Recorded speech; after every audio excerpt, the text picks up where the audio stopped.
Deus, Pátria, família. esse aí é o lema do novo partido que o presidente Jair Bolsonaro está tentando criar, o tal do Aliança pelo Brasil. E esse também foi o lema do primeiro partido político de massas do país, há quase 90 anos. Os números não são assim conclusivos, mas dá para estimar que a Ação Integralista Brasileira, a AIB, tenha chegado a ter entre 200 mil e 1 milhão de filiados. E olha, isso foi numa época em que o Brasil tinha só 40 milhões de habitantes.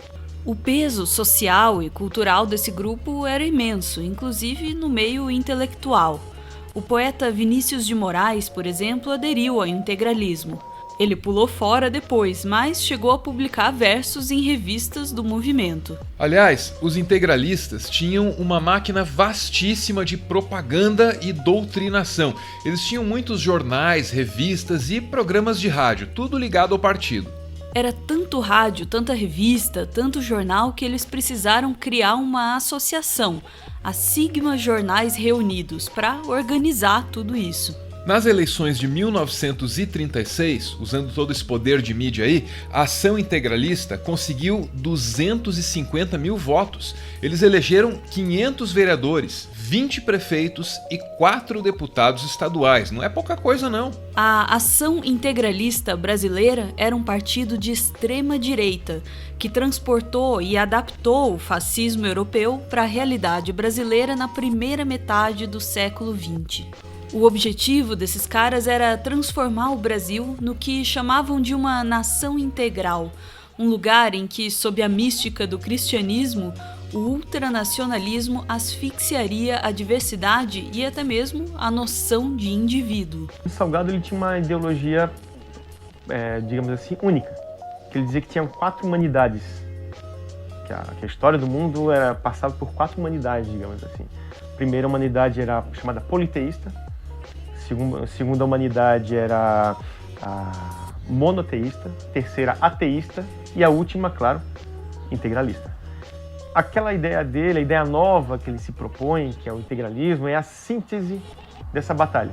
Então seria o quê? O lado espiritual do integralismo, domando, não é nem destruindo, mas domando a parte material. Os integralistas detestavam comunistas, detestavam liberais e capitalistas também, porque para eles tudo tinha a mesma origem, fazia parte do mesmo complô secreto. Fascista gosta de teoria conspiratória. A ideia era eliminar a democracia de partidos, o sistema de representação e os conflitos inerentes à democracia, em nome de um Estado forte, um partido único, sem sociedade civil. O nome disso aí é fascismo. E Plínio Salgado disse: o integralismo não é um partido, é um movimento, é um despertar de consciências, é a marcha gloriosa de um povo. E ele disse também que o integralista é o soldado de Deus e da pátria, homem novo do Brasil que vai construir uma grande nação. Só isso.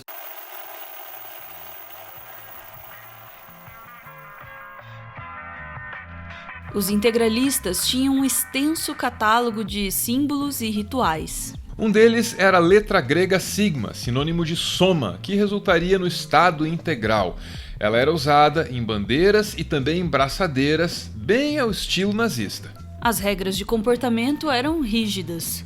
O uniforme, sempre bem passado, exigia camisa verde abotoada até o pescoço e mangas jamais arregaçadas. A saudação era muito similar à romana, aquela com o braço estendido, incorporada pelos fascismos europeus. A diferença era o grito. Por aqui, Anauê, uma palavra em tupi, que significa algo como "você é meu irmão". O sinal era Heil Hitler, Ave Hitler, né? E aqui era então Anauê. O historiador Pedro Doria está concluindo um livro sobre a história do integralismo. Em um post do Facebook, no fim do ano passado, ele escreveu: Quem se tornava integralista passava a vida dentro do integralismo. Havia grupos de escoteiros integralistas para os meninos, de boas maneiras para as meninas, aulas de doutrina para todos, cursos de datilografia para senhoritas, de culinária para senhoras, reuniões políticas para senhores. Bebês eram batizados em cerimônias cristãs integralistas e, desde pequenos, tinham já um longo caminho para que fossem criados dentro do conceito do Estado integral. Integralistas viviam suas vidas dentro do integralismo, como se não houvesse outra realidade. O integralismo exaltava o índio tupi como símbolo da nacionalidade brasileira por excelência.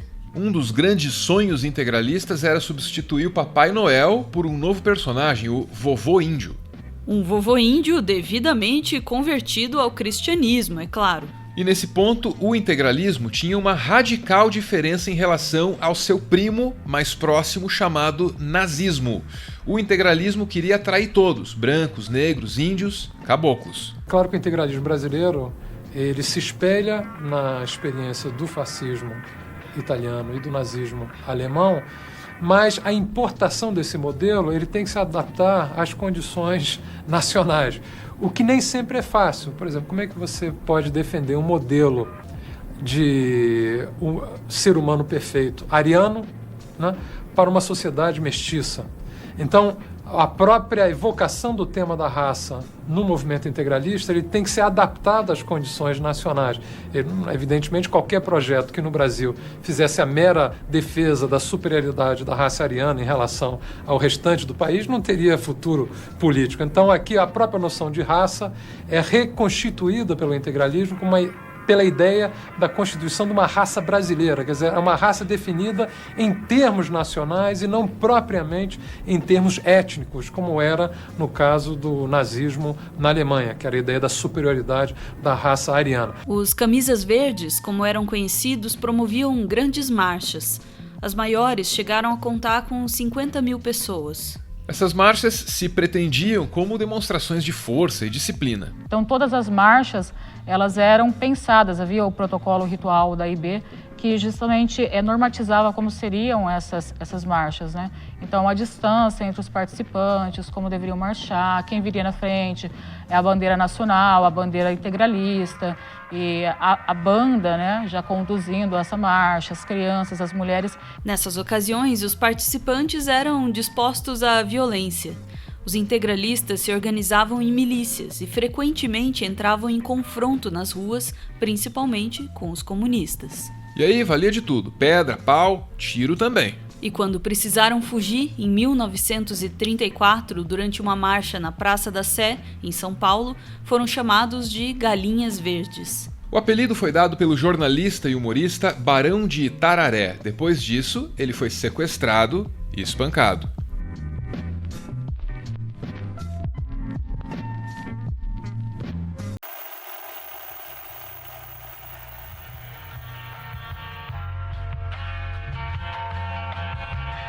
Foram 3 os principais líderes integralistas: Plínio Salgado, Gustavo Barroso e Miguel Reale. Miguel Reale foi o responsável pela formulação jurídica do Estado integral. Ele era pai do Miguel Reale Júnior, que décadas depois foi um dos autores do pedido de impeachment da Dilma Rousseff. Gustavo Barroso era um notório racista que escreveu diversas obras antissemitas.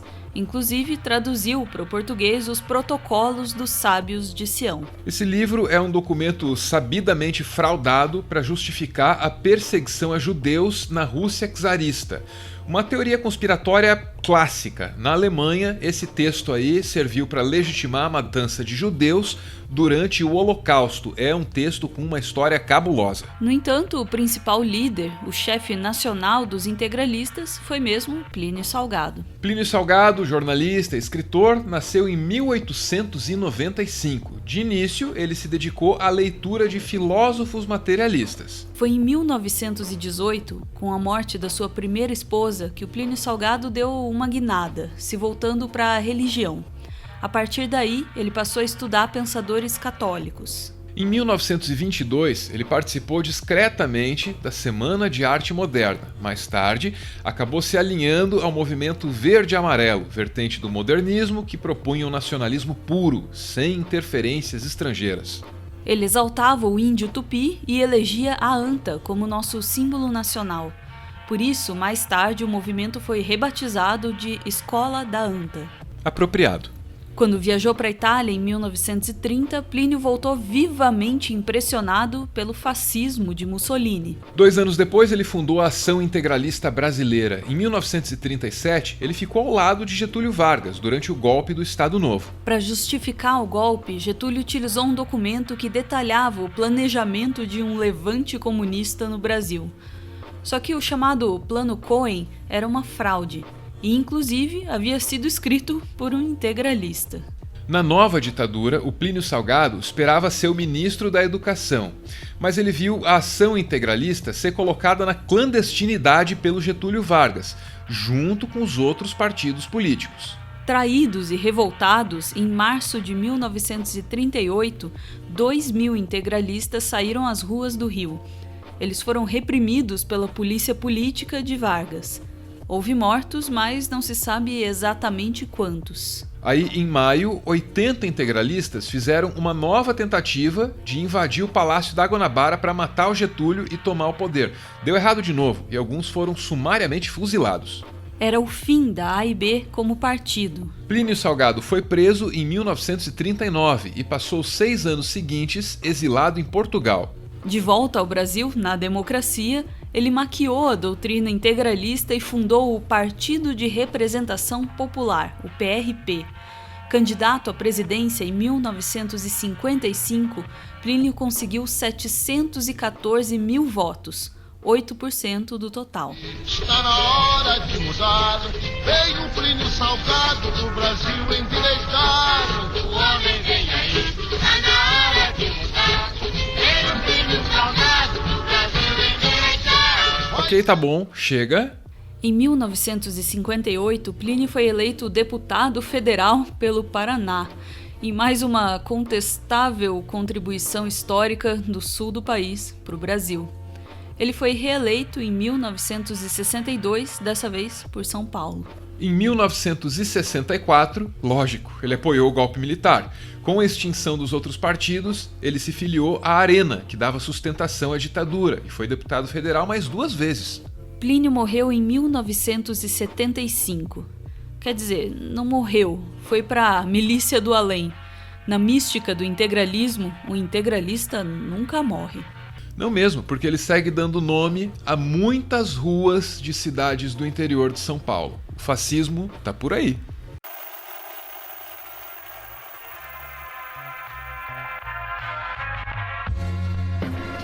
A morte do grande líder fragmentou o integralismo, que se dividiu em algumas vertentes neofascistas, com diferenças de interpretação dos escritos de Plínio Salgado. Numa entrevista à BBC Brasil, o professor Leandro Pereira Gonçalves, que estuda o integralismo há 20 anos, explicou. Nessa grande miscelânea de grupos que formam o integralismo brasileiro de hoje, nós identificamos desde policiais, ex-policiais e milicianos até monarquistas. E ainda tem mais, hein? A partir dos anos 80, o integralismo brasileiro passa a incluir um novo diálogo com grupos violentos, como os chamados carecas do ABC e os skinheads fascistas. Os camisas verdes não voltaram a se organizar num partido, mas fizeram morada em alguns. A partir de 1989, uma parte dos integralistas foi encontrar abrigo no PRONA, partido do Enéas Carneiro. Em 1994, Enéas foi o terceiro candidato mais votado para a presidência, com 7,38% dos votos. Ele deixou para trás nomes tradicionais como Orestes Quércia e Leonel Brizola. Com a extinção do PRONA, os integralistas foram se aproximar do PRTB, que é o mesmo partido do vice-presidente Hamilton Mourão. Diga-me com quem andas e te direi quem és. De dezembro de 2018 para cá, os integralistas invadiram campi de universidades, queimaram bandeiras e atiraram coquetéis Molotov em edifícios. Você tem visto aí no noticiário. O historiador Elgio Trindade foi um dos pioneiros do estudo do integralismo no Brasil ainda nos anos 70. Em 2010, ele deu uma entrevista para a extinta Revista de História da Biblioteca Nacional. Na ocasião, ele declarou: como escrevi na conclusão do meu livro, o integralismo, que acreditava responder às aspirações de um país jovem e aberto às influências, foi rejeitado pela história brasileira como um pesadelo dos anos 30. E espero que definitivamente. E o Brasil precisa mesmo rejeitar o integralismo para poder seguir em frente. Porque não há nada de novo no integralismo. Não vale a pena catar esse negócio da lata de lixo da história. Até porque, nesse caso, uma reciclagem é impossível.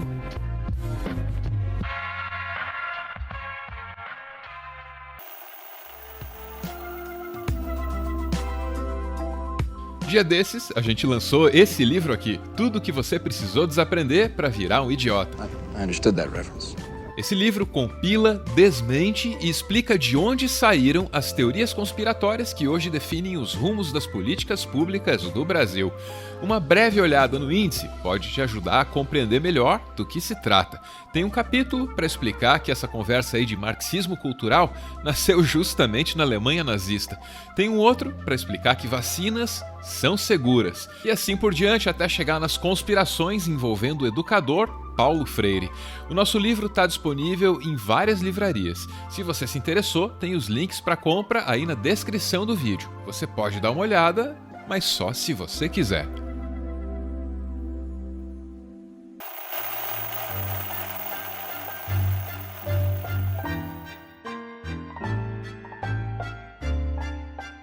O vídeo que você acabou de ver teve o roteiro do Sandoval Mateus. É o Meteoro se tornando aquele coletivo que ele nasceu para ser.